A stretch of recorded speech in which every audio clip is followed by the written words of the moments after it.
Hey guys, so welcome to another video. It's Umene and I'm your favorite youth coach for career and global opportunities. Today we're going to talk about some ugly truths, or let's just say some facts about English speaking jobs in non-English speaking countries. So she was saying that they ask for English speakers, then they start interviewing you in Spanish, and then the job is gone. So how did this conversation start? She came to my DM saying, please can you help me get a job in Russia? And then I replied, hi, thank you for your message. I cannot exactly help you get a job in Russia, but if you share your career goals and CV with me and the places you plan to apply to, I may be able to offer some guidance on applying. Also find out if racial discrimination is an employment issue there and apply to more inclusive organizations. Google can help you with that. Expecting your reply. So the fact is that Google can help you if you're applying to organizations to know how inclusive they are. You might find some forums where ex-workers are talking about the work culture in the place and if there's so much inclusion and if they're very diverse and open to different cultures in that organization. You might want to do your research on some companies if you find yourself in a different country before you start applying. After I sent that message to her, she replied, they post jobs saying English speakers, and once you apply and they send invites for interviews, they start speaking Russian and then the job is gone. As you could guess, my first reply was, this is systemic discrimination. But then when I thought about it, let me tell you the truth, this is not a discrimination issue at all. If I send out announcements saying I want French speaking people in Lagos State and you apply, at the interview I'm not going to just want to start speaking French to you. I might just start off with some English and then we move on to the French. Why? Because I'm naturally an English speaker and this is an English speaking society. So if you're applying to a job in Russia and then they start interviewing you in Russian, even if they requested for English speakers, this is not unfair. So let's continue. So my next question to her was, so why haven't you learned Russian? On this note, I'd like to share with you 3 truths about getting jobs where they require English speakers in countries where they do not speak English as their first language. Number 1, native speaker syndrome. Many of these countries where English is not the number 1 language, they have this very short list of countries that they consider native English speaking countries, and these are America, United Kingdom, Australia, Canada, and maybe one more. And they do not consider you an English speaker if you're coming from places like Nigeria or Kenya or South Africa or maybe even Ghana.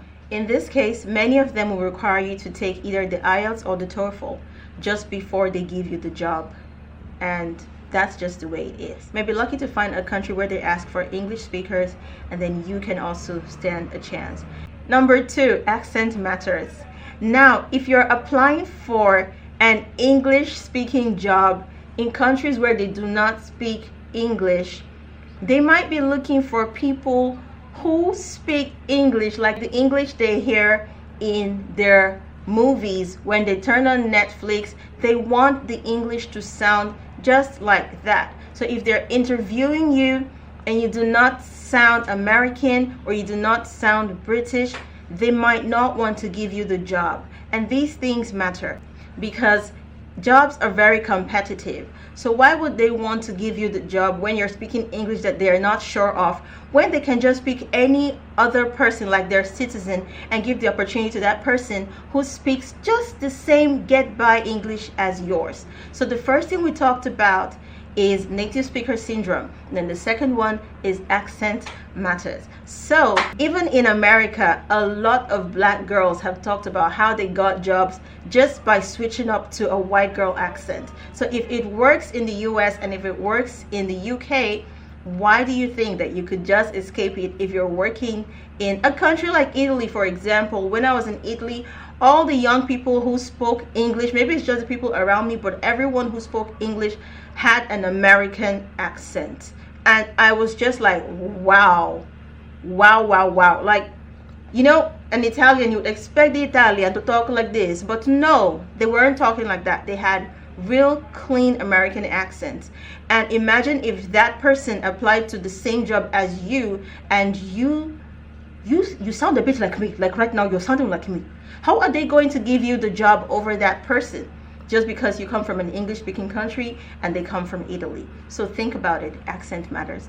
The next thing we're going to talk about is bilingual advantage. Now, bilingual advantage is the fact that I can speak two languages. So if they're asking for French speakers, or they're asking for Italian speakers, or they're asking for Russian speakers, and you speak only Russian, or you speak only Italian, or you speak only English, and you're thinking you're going to get the job, it will take just some very, very straightforward policies that say you can get in just with one language, or the grace of God, or what some of you call luck. Why?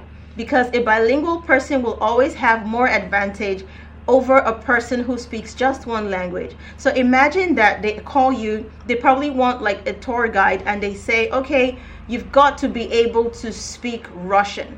And then you apply. But then what if in the line of duty someone comes and tries speaking to you in Russian and you do not understand, and you only speak English? That is really not what they are looking for.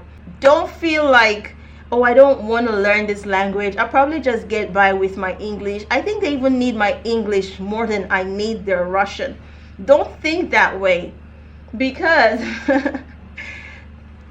if they have a citizen that speaks barely get by English, and they have you who speaks only English, they will take their bilingual citizen over you. Why? Because that's genius. The ability to speak another language or to learn another person's language is really genius. And if you do your research, you will find out that that can actually be a proof of someone's intelligence. So the fact that they picked someone who speaks very terrible English but also speaks Russian or Italian, and they didn't pick you with your clean English, it doesn't make them partial, doesn't make them racist, doesn't mean that they're discriminating against you. It means you have work to do with your personal development or your career development. If it is important to you to work in that country and you want to use your English, then you should try to learn their language as well. Even if you're just going to be managing their language, just have a barely get by knowledge of that language.